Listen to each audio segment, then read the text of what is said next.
Hello, everybody. Welcome back to the Scott Stedman Podcast. Today, we will be listening to part 2 of the conversation Mike and I were having on church culture and leadership.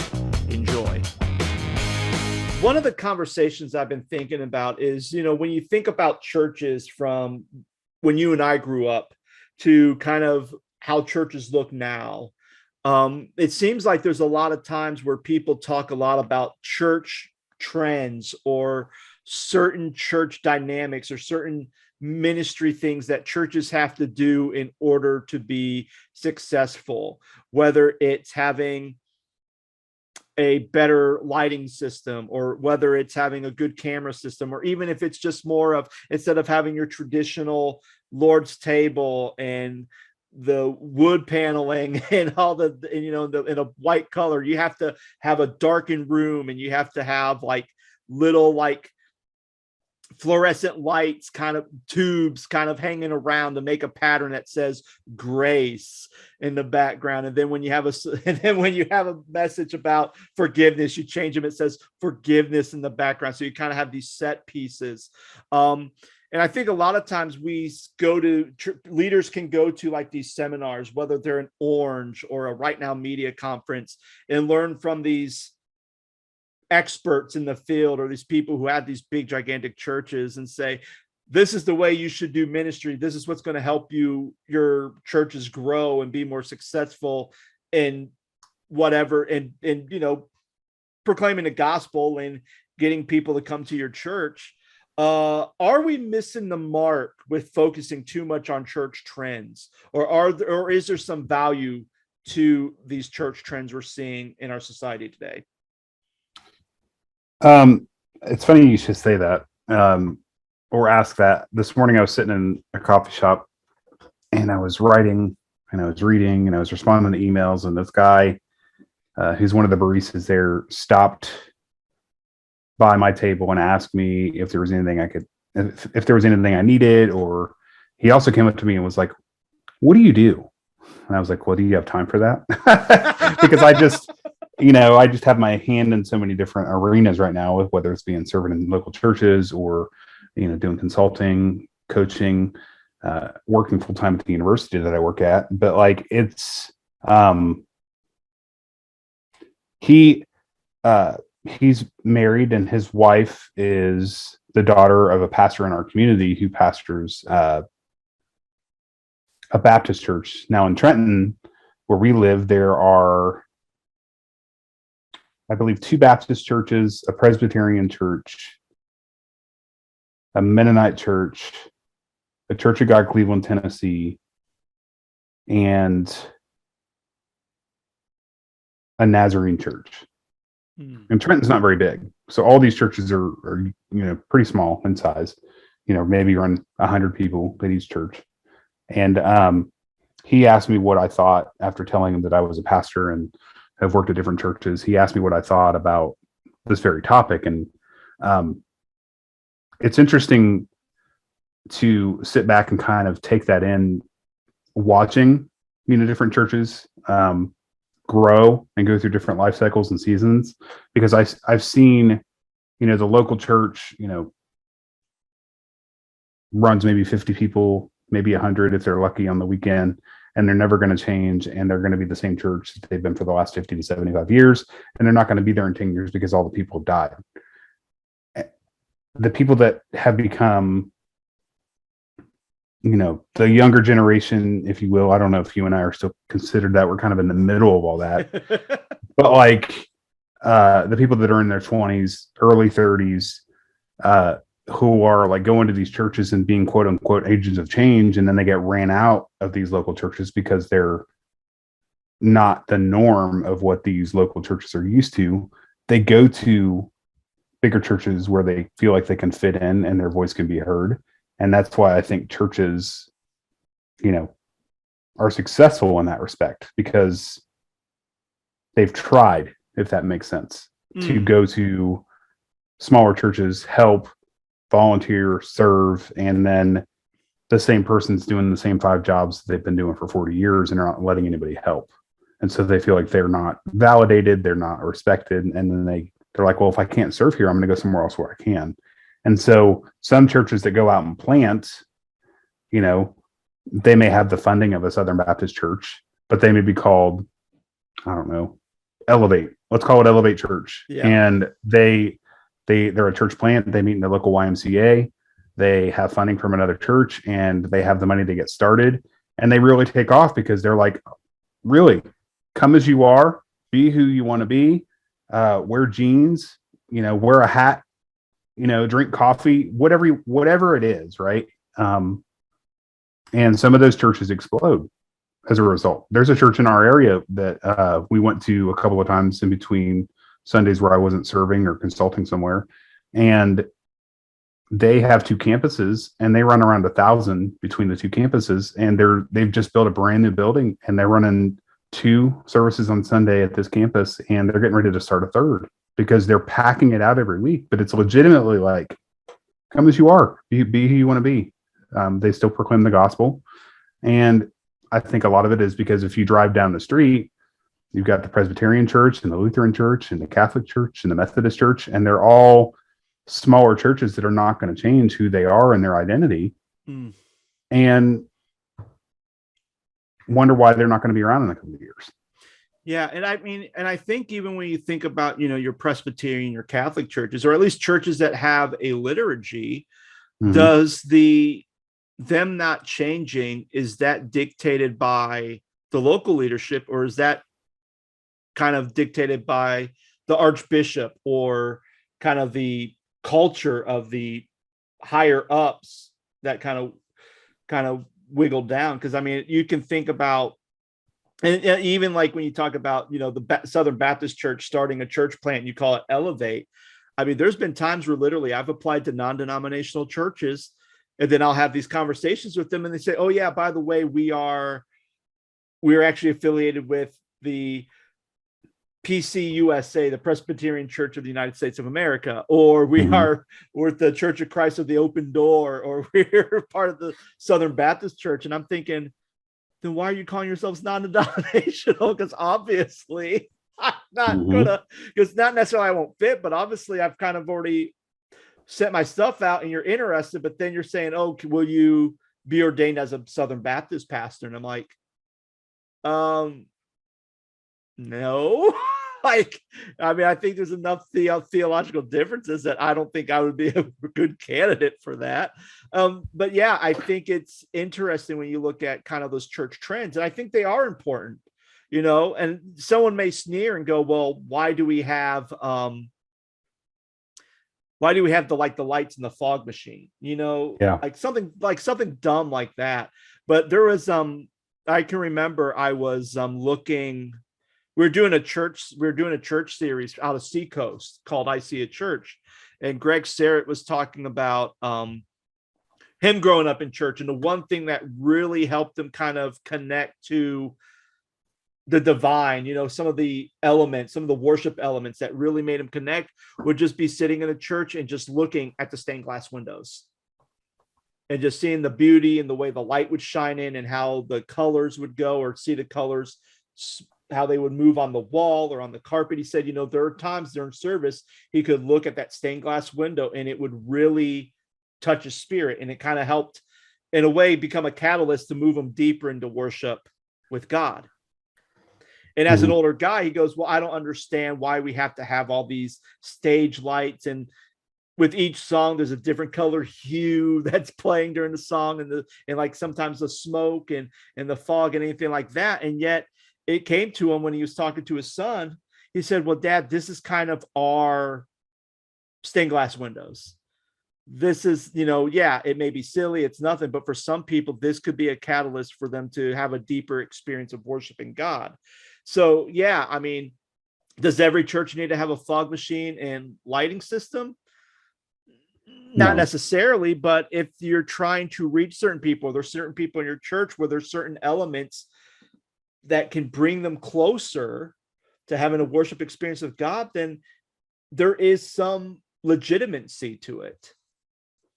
Yeah, it's funny you should mention that, and I think it's funny that I say it's funny you should mention that, because every time you ask me a question or bring up a specific topic, I have a story for every question almost. And so I'm going to say it again. It's funny you should say that, because last week or the week before, I was leading at a smaller church, and there was this elderly man who came up to me after service. And Scott, I think I texted you this last Sunday after. This, yeah. It must have been last Sunday. Yeah. So I texted you this. There was this older man who came up to me and he was like, "What's God's name?" And I'm like, "Is this a trick question?" Like, I was just thinking to myself, is this a trick? Because it's a trap. It's a trap. No. I was thinking, and so I just immediately responded, Yahweh, Lord, King of Kings, Lord of Lords, Jesus, Son of Man, Son of God, like all these names for God. And he was trying to, he talked to me a little bit about the passage in Exodus 3 where Moses, sees the burning bush and asks who it is, and God responds, "I am who you say I am." And it was just that revelation. And he went on to say, "I don't understand the songs that you sing." And I was like, "What do you mean by that?" He was like, "We talk about the name of God and the name of the Lord, but like none of these songs have the name of the Lord in the songs." And I responded to him. I was like, "Well, this morning we did it. Oh, praise the name of the Lord our God. How great is our God. Bless the Lord. And, nothing but the blood of Jesus." And so he was like, yeah, but, and I say all that to say that he came, after I kind of countered his point, I said, I just feel like people interpret things differently, and that's okay. And then he started saying, "Well, I don't understand all these large churches. They're like rock concerts, and they have these lights and there's smoke, and I just don't get it." And I'm like, "Well, that's the point. You don't understand it, but like some of the points that you're making, people may not understand either." And he was like, "That's a great point," and he just walked away. Yeah. But like, I think at the end of the day, Scott, is I just think that he wanted to be heard. Oh, exactly. Right? Yeah. He wanted his voice to be heard in the conversation. And I think they get, drawn up into the mix of what that looks like. And that's not the first time this sweet old man has come up to me and said, "I don't understand what you're doing. I like what you're doing, but I don't understand it." So like, I think it all comes back to like, where are you? What are you? What church is it? Is it a church of 1,000? If it's not a church of 1,000, don't act like a church of 1,000. If you're a church of 50, act like a church of 50, and be proud of who you are and know your identity, which is basically the first question that we talked about, like vision and culture. Like, if we don't identify with one or both of those conversations, then you can't have those little conversations like I did with that gentleman that day. Mm-hmm. Yeah. So it was interesting. You said something when you're telling that story about, you think that he just wanted to be heard. And I feel like that's important when it comes to leadership, that people feel heard, whether they feel like, whether right or wrong, whether how ridiculous their point of view may be or their opinion may be. I think there's some importance of people feeling like they're being heard. And it kind of goes back to, there's probably one of my favorite stories in the Gospels where Jesus, I believe, don't quote me on this, I believe it was kind of Jesus and Peter and John are up on the mountain and they're having this time. I think this is when the transfiguration happened. And then as they're coming back down the mountain, Jesus sees there's a commotion happening. And they go down and Jesus is asking what's happening. And there's this father who has his boy who's possessed by a demon. And when this demon comes on him, this boy starts having seizures and it throws him in the fire. It throws him into the water. And he comes to the disciples and they ask the disciples to heal their son and they couldn't do it. And yet depending on which gospel, because it's on all three of the synoptic gospels, but I think it's I want to say it's Mark or Matthew, where Jesus starts asking questions. The first thing Jesus does is he starts asking questions, and he starts asking, how long has your son been like this? How long, starts asking these questions. And then this guy basically makes this comment, goes, oh, well, if you can, please heal my son. And Jesus says, if I can for all who believe. And the guy says, I believe, help my unbelief. And what I find so fascinating in that story and the idea of being heard is, Jesus could have easily just said, yes, your son's healed. And that was probably what was happening. I'm sure this guy went to bring their son, and the disciples started to pray over this boy, started to do whatever to drive the demon out, couldn't do it. And yet Jesus was able to use this moment to heal this guy's son, but also made it a teaching moment about talking to the guy about faith. And hearing him first, and hearing kind of his cries and his agony of him trying to get his son help and couldn't. And I see that as when it comes to as church leaders, it's important that we hear the people that we serve, no matter how outlandish the claim may be, no matter how whatever they're saying, you may fundamentally disagree with everything that person is saying to you at that moment. But I think it's vital that we actually listen to them, and not just listen to them, but that they feel like they have been heard.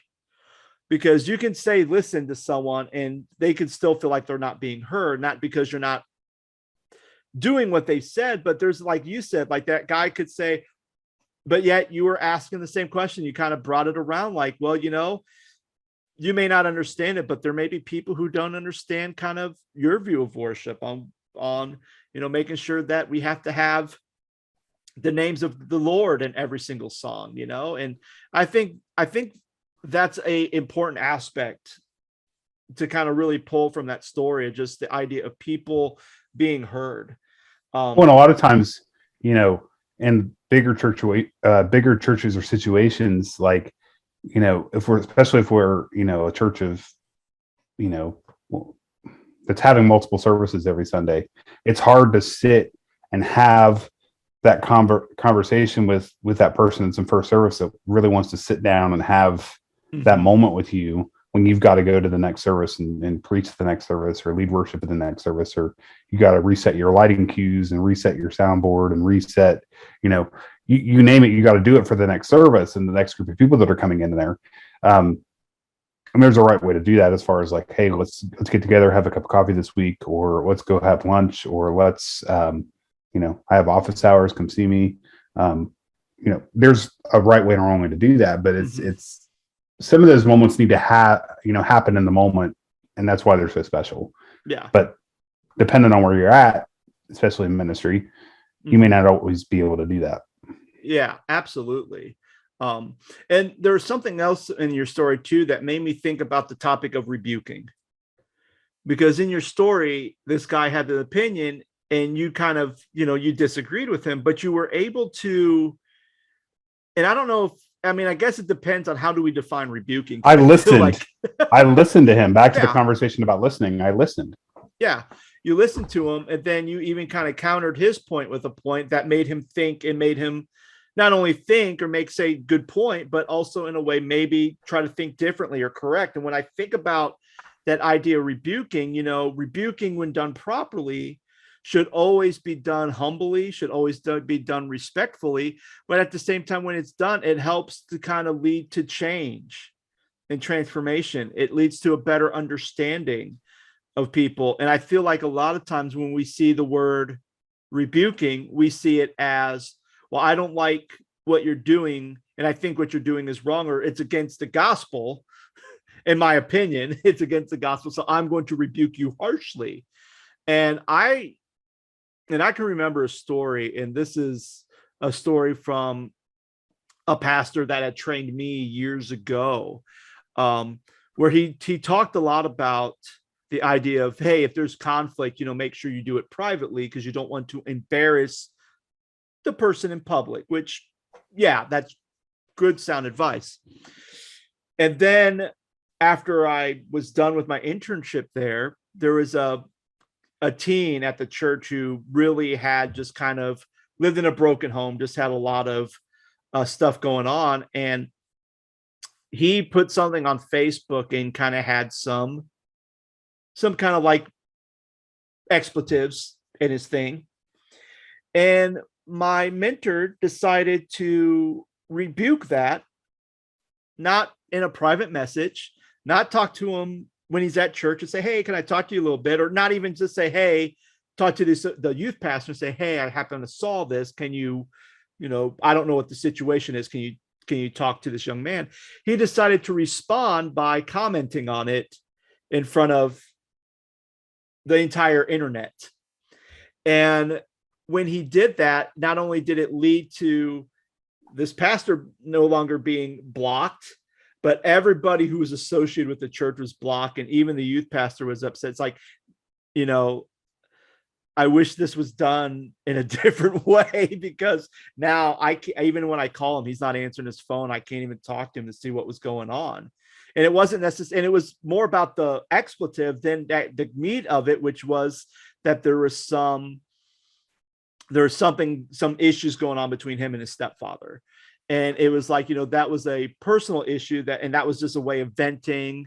And it just seemed like it almost seemed like the mark was missed, because he wanted to focus on the foul language and, hey, you go to church with us and you shouldn't say those type of words and blah, blah, blah, in front of everyone from church on the internet. And then also his school friends and family and everyone else. So yeah, that's something where even in our digital age, sometimes we still have to remember that, there is everybody's going through something. Everyone is going through something. And if you're going to rebuke it, we still have to do it privately, whether it's in a personal space or a digital space. And I think you have to be able to do that as leaders and use wise. And I think the wisdom of leaders is, as the culture continues to change, because here's the thing, culture is always going to move forward. Culture doesn't move backwards. And even though, as much as I would hear people say, oh, we need to get back to the good old days when this happened, the thing is the culture keeps moving forward, that we're not going to have the time. I mean, it's probably going to be, I know before, Sunday evening services were all the rage, and you could have lots of people, hundreds of people come out to a Sunday evening service. Now, most churches don't have a Sunday evening service anymore. You could probably get to the point where, a weekly Bible study is probably not going to happen, because everything's now in individual groups or growth groups with different age groups or different styles, whether it's a singles group and a married group and a kids group. There's the culture continues to change. And as leaders, it's important to not only to kind of going back to trends, not only church trends, but even cultural trends, and kind of saying, hey, if this is the directions it's going, we have to be mindful of it, not condemn it, but we have to be mindful of it, because this could be a gateway for us to be able to reach people for the kingdom of God. Mm-hmm. Yeah. It's so much. It's so good, but it's so much. It is. We just live in this world now where everything is Zoom meetings or phone calls or FaceTime or text or, Yeah. Because ideally, social media. Yeah. Because ideally, you and me would probably be sitting in a room with microphones and having a podcast. We're doing this because we live in two different states. But yeah, sure, we have the opportunity to do it. Where when I first did podcasting, I always had to make sure I had someone in the room with me if I was interviewing, because most of the time it was just me by myself.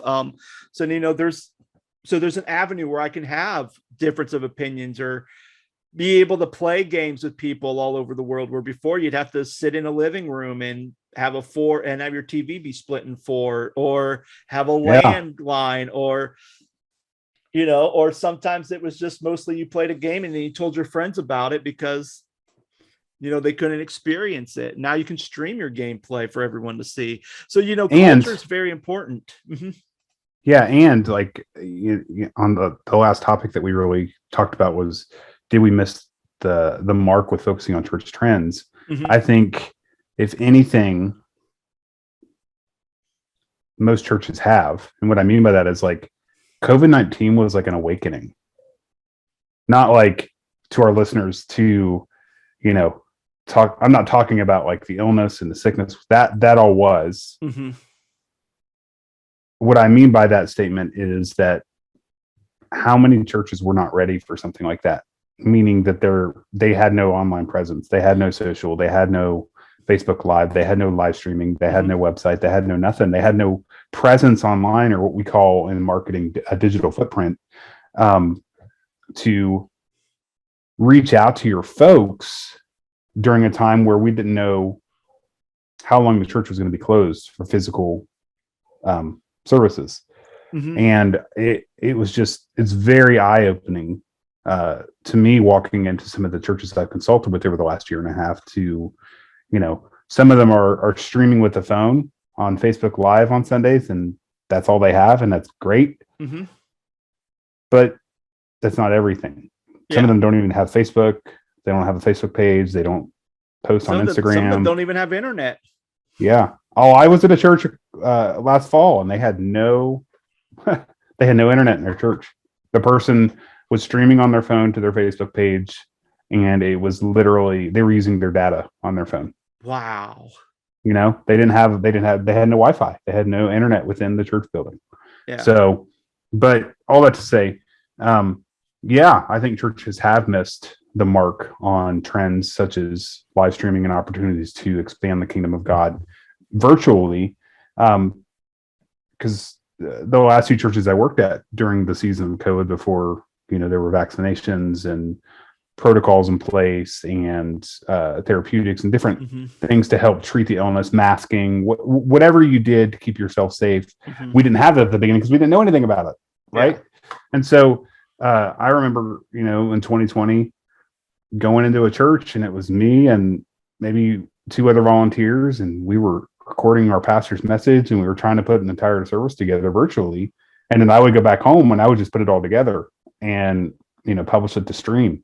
And it was just a crazy time because we were learning everything on the fly. And I'm not saying that I had it all together or we had it all together, but there were churches that were way worse than,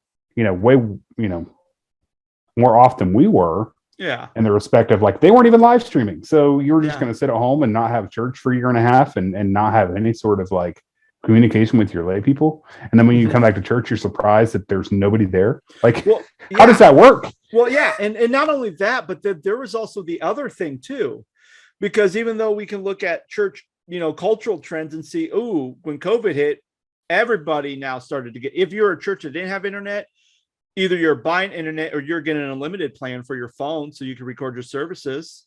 You're trying to do everything. If you didn't have an online presence, you had one now.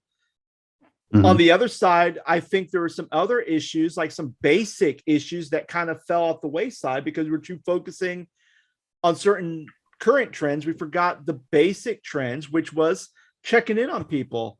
I sat in a meeting. It was Barna Group. They had a free conference on, you know, kind of talking about COVID. This was I think this was the beginning of May of 2020.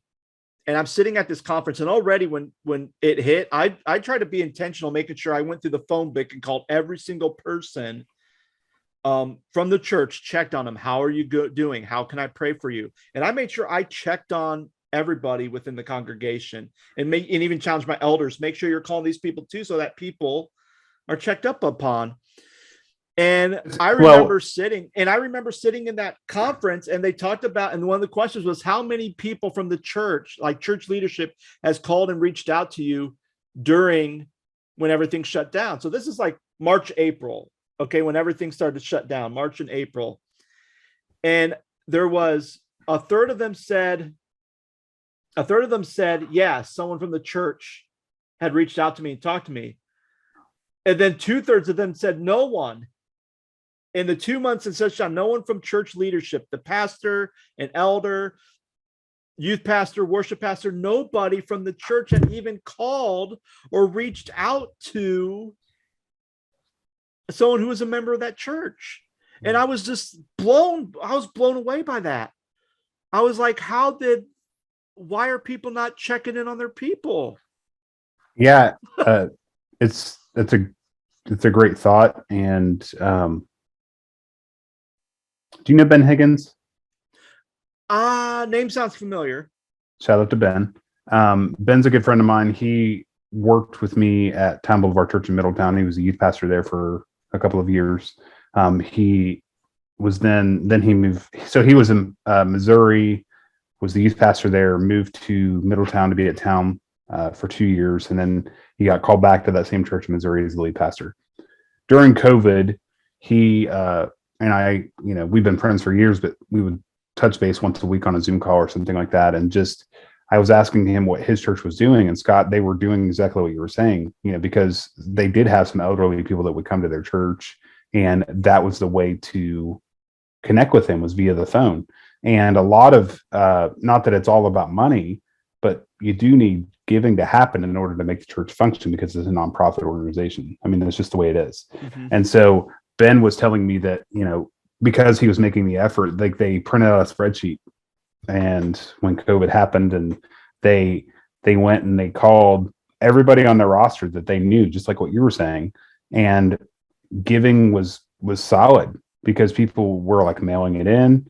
They continued to tithe regularly and then give above, because they knew that the church may not survive, because none of us really knew what was going to happen, right? Oh, yeah. But like, all that to say, that was a great example of like,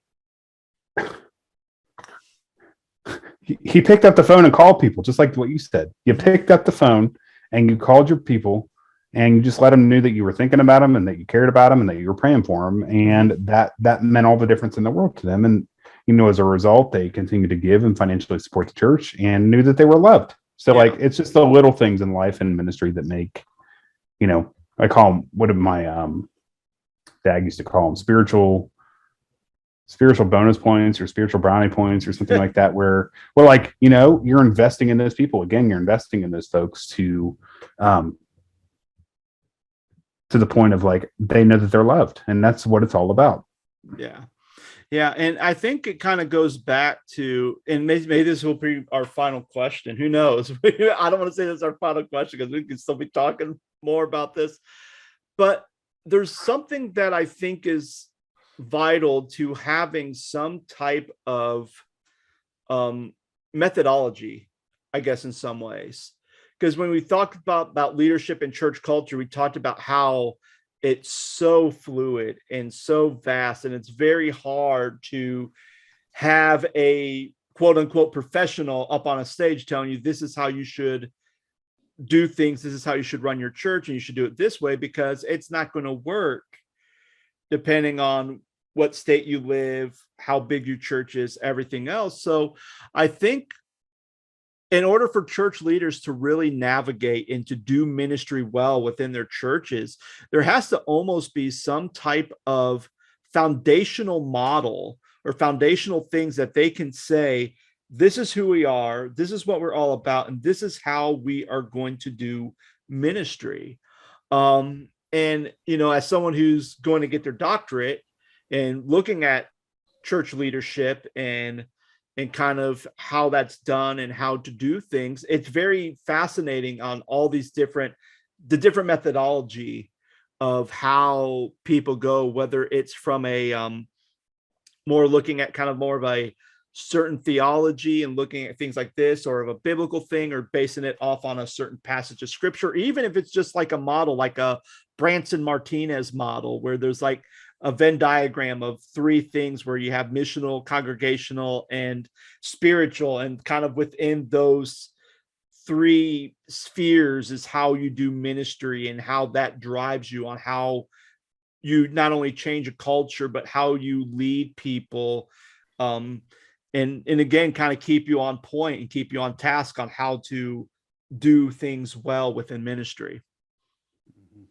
So, I mean, is there value to having some sort of foundational model that a church leader or even church leadership should go by to kind of help guide them into things, which, we could say that's vision, but at the same time, I think sometimes vision's more of a thing for everybody in the church, where I think a model's more for just leadership on how they conduct themselves and the output of what's being inputted into that model or that system.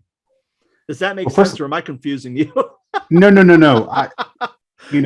I was looking through some notes that I have here, and I was just thinking, if it were up to me, which I'm not a lead pastor anywhere at the moment, not really my calling, but like I'm just saying, if it were up to me, simple is best. Like I'm a big proponent of simple is best in all aspects of my life, whether it's work, in a secular job or in a ministry environment or, in my relationships, like don't overcomplicate things. And I think, Scott, if I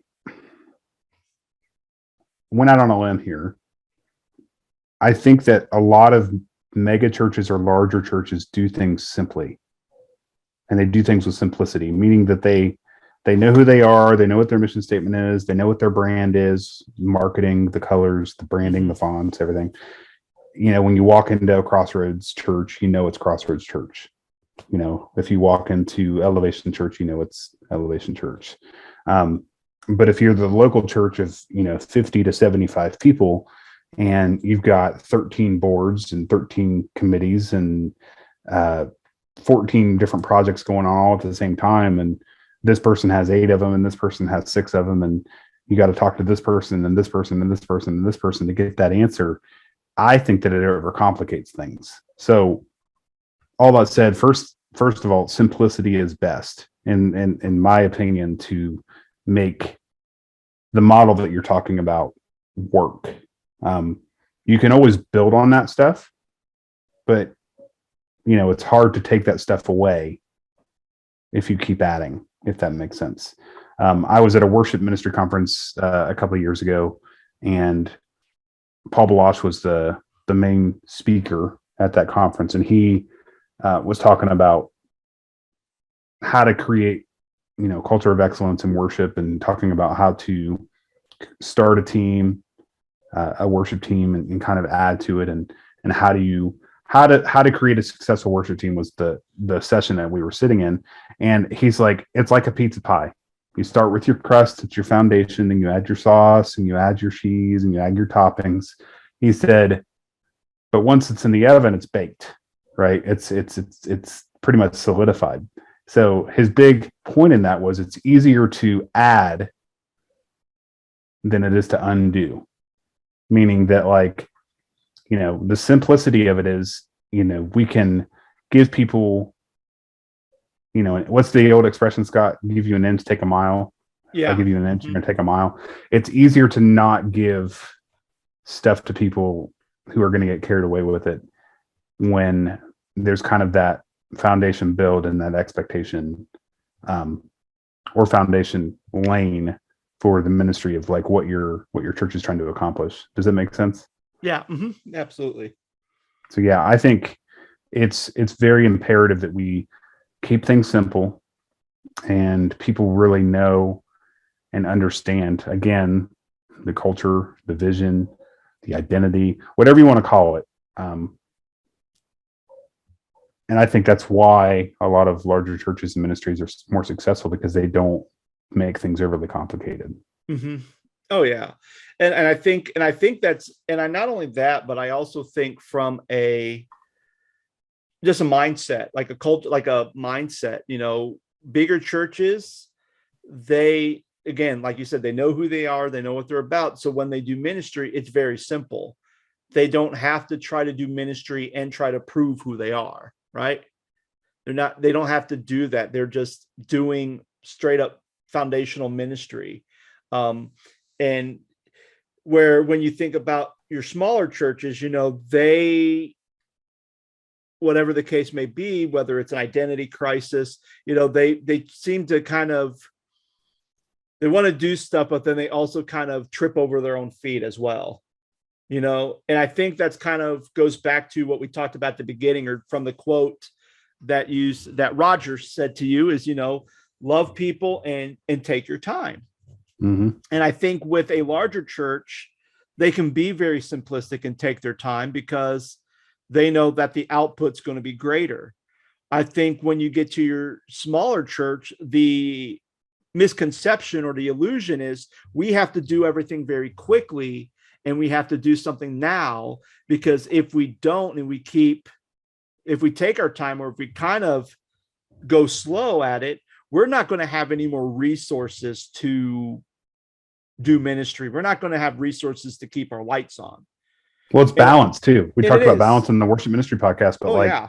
I think there's a fine line in creating that culture, and then you can only wait so long for your lay people to get on board with that, because if you don't, to your point, I'm just piggybacking off of your point. Yeah. If people don't get on board with the mission and vision of the church, there won't be a church. Because what did that proverb say that I just quoted in the beginning of our time together, was that without a vision, the church will perish. And that means in every aspect of the church. If you don't have the money to pay the mortgage or turn the lights on or anything like that, there won't be a church. Yeah. Yeah. And I think that's kind of as we kind of come to a close, just I think some key points is, make sure, when it comes about what's more important, what's vital to the transformation of the church, vision or culture, well, it's both. You have to have a culture, a good culture, in order for vision to really thrive. And I think, but you have to have a vision. You can't just say I have a good culture, but no vision, because it's not going to work that way, and take your time. It's a marathon.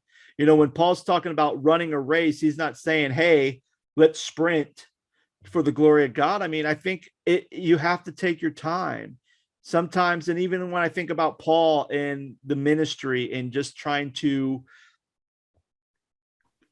the spreading of the good news of Jesus Christ, it may have started with Jesus and the disciples, but then we see Paul kind of in that way passing the baton to Timothy, and Timothy passing the baton to whoever he's encouraging in ministry. And that's one thing. When I was talking to a buddy of mine who was Catholic, we were it was a Theology on Tap thing we were doing, and one of the things he said, and I forget what the topic was, I think it was just about community and church community, and he said, the kind of the Catholic view of when someone's a priest is that when someone goes into the priesthood, the cardinal or whoever goes and they pray over them, but when that cardinal prays over you, there's it's almost like the succession of prayer, of the laying in hands and prayers, goes all the way back to, Peter praying over people. And so there's this kind of this,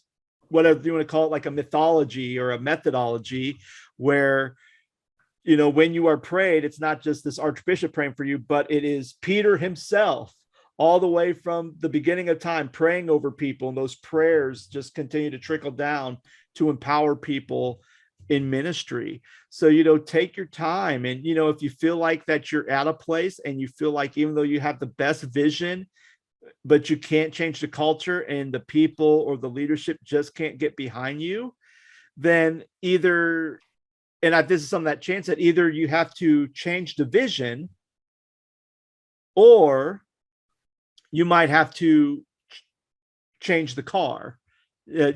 For Chun's car analogy. And I think, there's wisdom. I think the other thing when it talks about leadership and church culture is, if you do get to that point where you feel like, vision's not going forward, my team, it seems like even if my team are on board, it seems like the congregation's fighting against the vision and whatnot, there's no shame in saying, well, I'm going to go ahead and just bow out. Mm-hmm. And I think as church leaders, I think there's some people who feel like, well, if I leave, then I'm not only am I disappointing people, but I may be disappointing God. And I don't necessarily think that is. I may used to think of that a long time ago. I don't think it now, because at the same time, if you have a certain skill set, if you have talents, if you know God's calling you to lead a church, to do great kingdom work, and somehow wherever you're at, you just can't get off the ground, and you feel like even if you modify and change the vision a little bit so that people can understand and get behind it, so that you can grow forward. If that doesn't happen, then there's no shame in saying, okay, I'm going to have to bow out, and hopefully the next assignment or the next church I'm at, maybe that group can get behind this vision that I feel God has given me to do ministry. Mm-hmm. Yeah. It's funny that my wife and I were having this conversation the other day. See what I did there? It's funny. It's funny you should It's mention funny. that. Um, my wife and I were having this conversation the other day, and you know, just talking about ministry and life and transitions in ministry. And we were sitting in the kitchen, and we're just like, how do you feel about the last year and a half, 2 years of our lives going through, two different ministries and this transitions and stuff? And she mentioned, I don't know, like if we didn't go through the transitions that we went through, we wouldn't be where we are today, and we wouldn't be stronger because of it. Exactly. And I said to her, I think it's interesting or funny or whatever adjective you want to put after that like churches will hire you based on your skill set, but then when you get there, they won't let you use that skill set. Oh yeah. And I think it's a fascinating phenomenon. Like they think that you're the guy or the gal and you have the resume that's a mile long, but then when you go in to try to use those skills and use quote unquote your resume, they fight against it. It's like, then why did you hire me? Then why did you bring me on board? Oh yeah. And that was kind of the feeling that I got going to a larger church and a larger ministry. It was like, well, you hired me for a reason. Why can't I do, XYZ? Yeah. So all that to say, my wife and I were just having that conversation, and it was just interesting to kind of reflect on the fact that we, quote unquote, bowed out gracefully, like you have said a couple of times during our time together. But just know it's okay, and you're not alone, and you're not the only one going through that as a pastor. Yeah.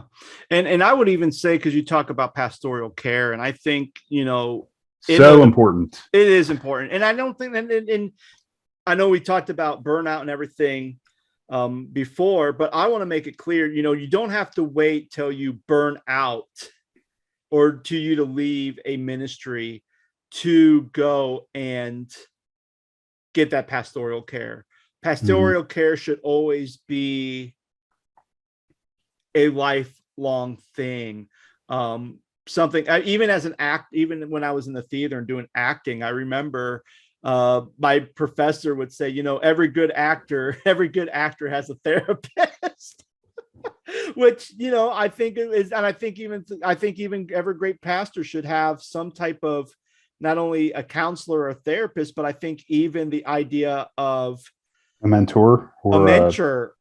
Even when being here in Augusta County, we had a ministers meeting. We would meet every month, and it would just be me and a bunch of ministers, and we talk about, some of the challenges in ministry and have like a devotional thought and a time to pray for each other. Even I meet with a minister, like one minister, and we and him will get together and we'll just talk about ministry and check up on each other and do things. And I think, that's so vital, and especially for those pastors who maybe happen to listen to this, and you're like, well, I'm at a little tiny town in, Trenton, Ohio, and I don't know anybody because I'm like the only pastor in this little tiny town, especially within my denomination. Then find pastors outside your denomination.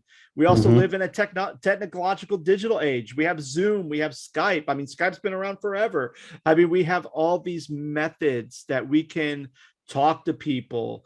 Even the phone, we still have this thing called the phone. You can call someone and just talk and be able to make sure you're getting that care, and not necessarily get the care because you are stressed out or you had a bad board meeting, so you're calling everyone and you just want to vent, but make sure it's something that's continual, so that maybe you are in a thing where you're doing well in ministry, and talk to your other pastor and celebrate. There could be times where you may be the one who is going through a dark season of ministry, and now you're having a great season of ministry, a fruitful season of ministry, and your other partner is on the opposite side of that mountain in the valley. So, always keep those connections, always continue to surround yourselves with great mentors to be able to feed into you and to encourage and build you up. So that's kind of my final thoughts on church culture, church leadership, and everything else. Any final thoughts from you, Micah?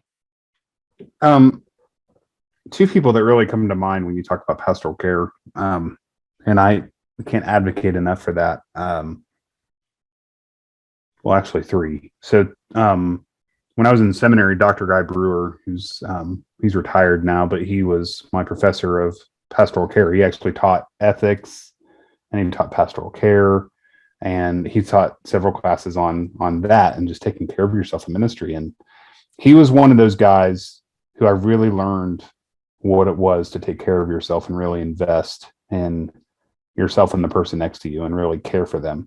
And what I mean by that is that he, you'd walk by his office in the seminary and he'd be like, "Hey, Scott, how's it going?" Mm-hmm. Like he would see you walking down the hallway. "Scott, how's it doing?" And you'd be like, "Great, Dr. Brewer, how are you?" And he'd be like, "Scott, sit down." He would pull you in his office, have you sit down and tell you how you were really doing. And he really took the time to invest in his students and the people, not because they were students, but because they were pastors and leaders of local churches and knew what it took to be a pastor and leaders of local churches. And he really wanted to make sure that they were okay. And that was like the definition of pastoral care.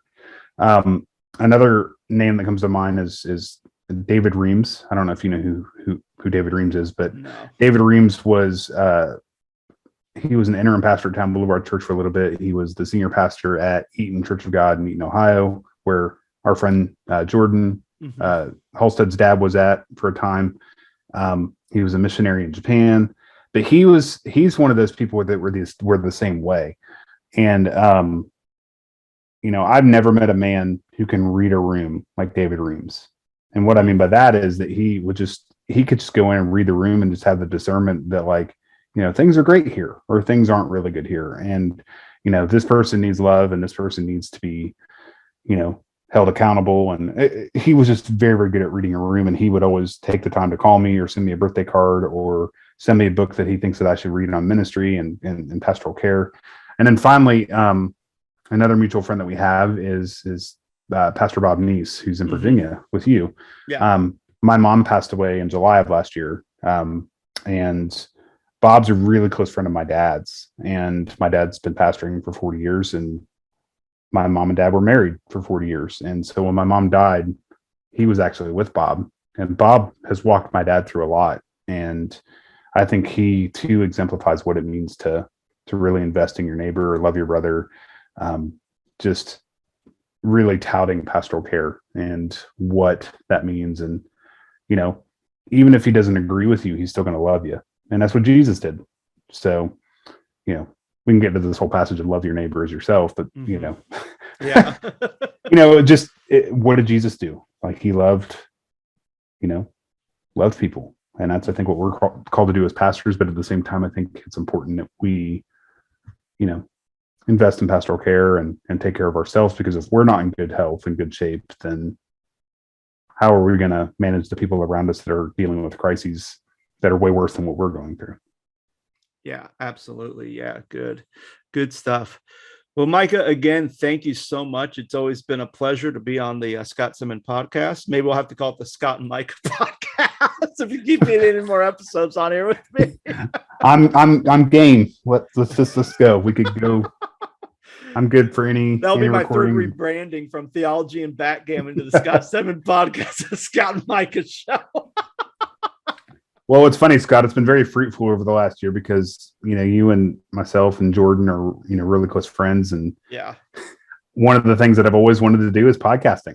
Yeah. And in the last year, I've been able to be on two different ones, and I'm super grateful. I'm like on a regular rotation on the Nerd Talk podcast with Jordan Halstead, and then now I've been on several with you, and it's just fun. It's fun to talk about life and ministry and things that we get geeked out about, video games, and then other people get to listen and kind of participate in that as well.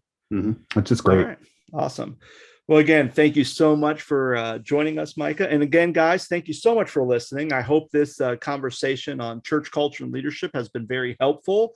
I know there's a lot more gambits. I know before we tried to get someone else to join us and he couldn't do it. He had to go. So shout out to Steve Roby for not making it, because I know you're very passionate about this topic. So I'm sure he'll listen to this and he'll say, hey, you guys, we need to talk about this, or maybe he wants a voice. I want Steve Roby on an episode with us. We will try to get him on the show when he's not, on base or doing something else. The dude is a machine. Like he just recently got his doctorate, but he's also a chaplain in the Army. He's a pastor. I was like, usually when you get your doctorate, like the official title is Reverend Doctor.